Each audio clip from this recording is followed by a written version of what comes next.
Part of success is physical. Some people don't do well because they don't feel well.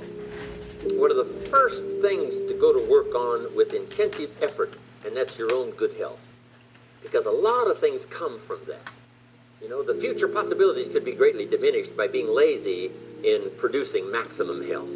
If you'll take care of that as a support system, you can't believe what else is possible. You can't believe what the mind can think of. You can't believe your imagination and your faith and your ability to say, hey, I'll go to work and produce the muscle to do the deal. Why? I'm healthy. I'm vigorous. I'm vital. I'm not out of breath. But sometimes, you know, when all these ideas and stuff comes and, you know, you're a little bit too weak to even attempt, you say, oh, I'm not sure I can do that. The doubts sometimes are more physical than they are mental. You haven't got the vitality to believe it's possible. But if you've got the vitality and the strength, and you've got the health to do it, I'm telling you, ideas seem to love to be invested in healthy people that have got the ability and the ambition to pull it off. They got the health to do it. They got the strength to do it. One thing I have to protect with a vengeance is my own good health. In the month of March, 23 days around the world, and sometimes a city a day, you know, from Tokyo to Singapore and from Singapore to Thailand. So the idea of being rich and the idea of covering the world and the idea of lecturing around the world, those are high and lofty ideals, but unless you have the health, I'm telling you, it can't be done. So why not start with the health and see if your own vitality would inspire you to more imagination? Because now when you imagine, you can pull it off. But if you can't pull it off, you know, why imagine? The imagination says, why to go to work and spin all of these goals and stuff when the body isn't ready to produce? So start with physical. It's very important. Now here's some good ideas. There's scripture that says this: treat your body like a temple. A temple meaning something you take extremely good care of. Treat your body like a temple, not a woodshed. Here's why. The body and the mind work together. The body and the physical and the health is a support system for the mental that can dream, that can think, that can ponder, that can wonder, that can design, that can believe, that can have the spirit and all that's possible in terms of emotional content. But now, since the mind and the body work together, you got to take care of the body as a support system. One wise man said sometimes the spirit is willing, but the body is weak. See, that's a sad combination, a willing spirit and a weak body. You wake up in the morning, right? The mind says, let's go get him. The body says, I can't even get out of bed. Someday you got to say, you know, body, that's the last time you tell me you can't get out of bed. I'll drive you to the health food store. I'll make you read every book that's ever been written on nutrition. I'll choke vitamins down you till you gag. I'll make you do push-ups till your tongue hangs out. This is the last time you tell me you can't support the dreams I've got going. I got to have a healthy body. So have a talk with yourself and say, this is the last time I'm going to be out of breath. This is the last time I will lack the vitality to pull off my dreams. Because sure, the dream factory will shut down if you haven't got the vitality and the energy and the health to pull it off. Now here's the key to be conscious of self but not self-conscious.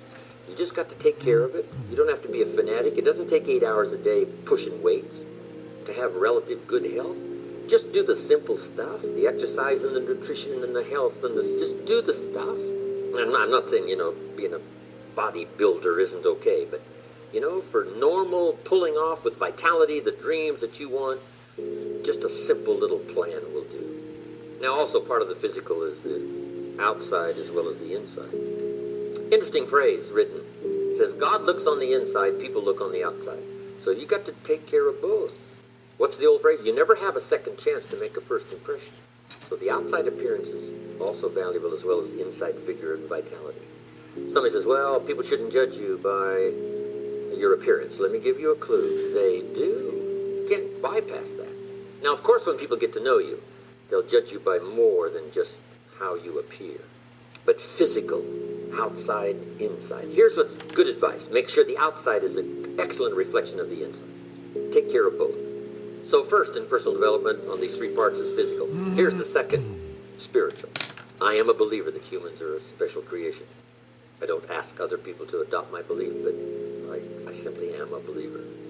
That humans are unique among all life forms. And on spirituality, since I'm an amateur, here's the best I can tell you. 3 key words. Remember these words? If you forget the rest of the seminar, here they are. Study, practice, and teach. If you are a believer in whatever religion or whatever spiritual part of your program, don't neglect your studies on your own spirituality, whatever its origin. whatever your beliefs. Then practice. Put it into practice so that, number one, you become a good role model, first for your children. Then teach. Pass it on. You got to pass it on to the next generation and the next generation. What if the next generation gets a little weaker and the next generation gets a little weaker? Now the family foundation is starting to be weakened, which now weakens the nation because the nation is built up of strong family foundations. Study, practice, teach. I'm asking you to pass that along. Now we'll have a strong country, strong community. Now here's the third part. First is physical, second is spiritual, third is mental. Some key phrases on the mental part. First, the mind must be nourished. It's got to have good food. Food for thought. Bread for the head, we call it. Yes, you need a slice of toast in the morning, right, for your body, but you need a slice of cassette you put in the car system and listen. Let something feed your mind. Stand guard at the door of your mind. Don't just listen to anything and everything.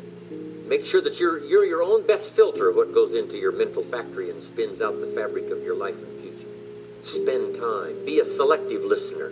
But you got to have a good diet, a good mental diet.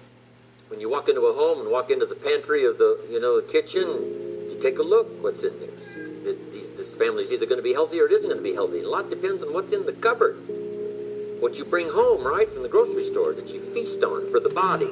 Now here's what's important. A proper menu for the mind to make sure that it's got a wide range of nourishment. Because the mind needs the full education. Life consists of really two major things. One is avoiding the dangers and taking advantage of the opportunities. That's what life is all about. Now by education, you've got to be able to see both, where somebody points out to you, these are the dangers, these are the possibilities. And if you keep refining your ability to see the dangers, to avoid as many as possible, and to see as many opportunities as possible, and to maximize those as you go and refine and go produce and refine, now that starts to develop the foundation for what we call a good life, a productive life, a fulfilled life. And we need this mental input. Now, we also need mental exercise. We talked about debate earlier. That's good mental exercise. Is it or isn't it? Here's what's important. To debate with yourself. To look at both sides of the issue. You must be a student of tragedy as well as triumph. You must be a student of ill as well as good. Ideas. Learning to debate with yourself. What's good, what's bad, what's good for you, what isn't good for you. Keep your mind vigorous. Study evil as well as good. Don't be afraid of the debate. Don't be afraid of the health debate. Don't be afraid of the religious debate, the spiritual debate. Don't be afraid for something you believe in to be challenged. Because that's where the vigor and the flourishing of something is. It survives the debate. If it survives the debate, it's a pretty good idea. Let's vigorously discuss, right? Not mean-spirited, but to try to find what is the best way, right? Is it or isn't it a good idea? Let's debate, let's refine until we come up with something of value. So, feed the mind, debate, exercise, a continual diet. You can't go too long in between the classes and the schools and the seminars and the sermons where things are being taught of value. Here's what else is important. You got to go to everything you can afford. Have a good plan, weekly plan, monthly plan to go to a variety of things. And don't miss the chance. Even if you're involved in a certain company and they say, we're going to have a training class. You say, I've been to one of those. I'm asking, you got to go again, and you got to go again. You can't get it all the first time. Here's what the early Christians were taught. Don't neglect the assembly. Why? We got a brand new idea. One is it's being challenged. We need the strength of each other and the exchange of ideas to make this thing grow. And 2,000 years later, it's a very vigorous movement. But they were taught when it started, don't neglect to get, every time they call a meeting, make sure you're there every time they call a meeting. And whatever industry you're in, whatever company you're in, when they call a meeting, make sure you're there. When they call a little training class, make sure you're there. Here's why. Some of them are going to be life-changing. And you don't know which experience is going to be life-changing. You can't pick the one. And you don't know which one that's going to be. That's why you've got to pursue. Go often. Have a good plan for the search of knowledge and ideas that can inspire to the best of your potential. Part of personal development has to be refined in the marketplace. Here's what's key if you want to do well in the marketplace. Study your market. Part of this is regional. If you're in the South, you study the South. What are some characteristics of the Southerners? How about the North? How about the West? Be a student of your market. Now, here's what's very important. Your personal behavior in the marketplace. Not just what you know and what you've learned, ready now to serve in product or service, but a big share of your future success, both economically and every other way, is going to lie in your own behavior. This is part of personal development. How do you affect other people? Is that going to play a role in the kind of income you have and the kind of future you have? And the answer is yes, of course, yes. Here's one of the most important things to think of in the marketplace, your language. Now, some people who are inclined to use bad language, I'm telling you, in the marketplace is not the place. To use bad language in the marketplace, it's too costly. If you were to add up what it really cost, I'm telling you, you'd be a lot more careful. You've got to shift gears from the bar language to the marketplace language. Some things you can get by with telling a dirty story and, using a little profanity in the bar, but now when it comes to the marketplace, you've got to be careful. Here's why. You can isolate huge chunks of your audience that could give you sales, that could give you all kinds of benefits, that could really help your business to advance, but they're offended by the language. Now, here's what doesn't offend anyone. Good language. The dirty story that might have been okay in the bar is not okay in the marketplace. You got to be careful of your language. Here's why. Too costly. Isolating maybe a big chunk of your language. Now, for a little circle that you belong to, it's okay. The language, the stories, all the stuff is okay. But not in the general marketplace. So you must study your marketplace and say, hey, one thing I must watch, and that's my language in the marketplace. Now, bad language is perfectly acceptable to the people who use bad language. I mean, they got no problem with that. But the people who don't, see. So why not operate on the safe side? Here's the key. Be on the conservative side when it comes to behavior in the marketplace. Of all the places to be conservative, this is it. Why? You become offensive to almost no one. Now, you've even got to watch your language, and it's not a matter of profanity or dirty stories. You've got to watch. Here's a key phrase. Beware of using inside lingo on the outside world. All the computer guys had to learn that, right? They got off in this spacey kind of language stuff, and they found out people that bought their computers didn't know how to run them simply because they couldn't understand the language. Now they had to say, well, we can use this language among ourselves, the computer lingo among ourselves, but we got to shift gears now in the marketplace and make this user-friendly in terms of language that people can understand. So, strange language in the inside circle of business and so on is okay, but you have to sort of shift gears now when you get out into the marketplace. Next was your habits. Smoking's been the big issue. You walk into an office and you say, where's your ashtray? Where's your ashtrays? No ashtrays probably mean what? They don't smoke here. You say, hey, somebody say, hey, I'll smoke wherever I please. I'm saying that's okay. But if you knew what it was costing you just to be careless on that, because I'm not talking about the merits of smoke, not smoke. I'm talking about being careful in the marketplace that you don't wipe out unduly chunks of your market that could serve you well and make you money and make you rich just by being careless with habits. Here's another one. I had to work on being late.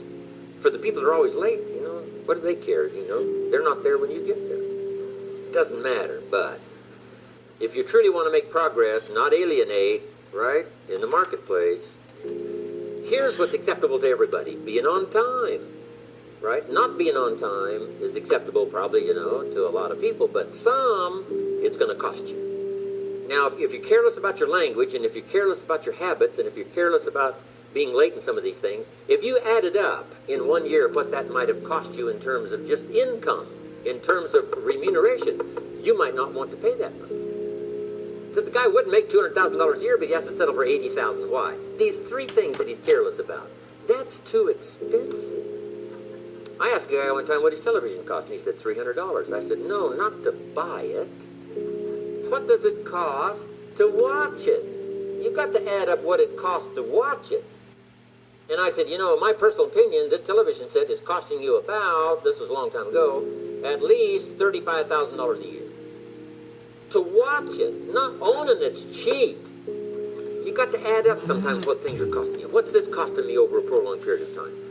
If I'm a little careless here, here, and here, and that adds up to $120,000 a year. Isn't that too much to pay to be careless? And the answer is probably yes. Now, next is dress, how you appear. Appearance is very important. I had to learn all that stuff. The white socks don't go with the black tuxedo. And anything else you can think of, right? Your own deportment, your own public appearance, your own public work, where your fortune and your future is being designed. The key is to be what? Conservative. Pay attention. What could I eliminate that I'm doing that might be offensive or might be costing me more than I want it to cost? Then here's what's helpful. Get someone close to you and just ask for their advice. Somebody now not to be critical of you, but to be helpful. There's a difference in being just critical and being helpful. That helps you with your dress, that helps you with your manners, that helps you with your mannerisms. How could you brush up on language and style and dress and portraying yourself in the best light so that it wins you the position, it gets you the place, it gets you an audience, it gets you a lot more people to say yes that before were a little bit offended. This is good advice for personal development. Because remember, success is something you attract by being an attractive person, attractive in language, attractive in skills, attractive in social conduct. All of this stuff is so vitally important.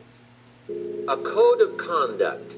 This is not a bad idea to just someday sit down and sort of say, what is my code? How do I want to appear in the marketplace? What do I want to accomplish and how do I want to accomplish it? What's the principles I'm going to live by and the code I'm going to operate from?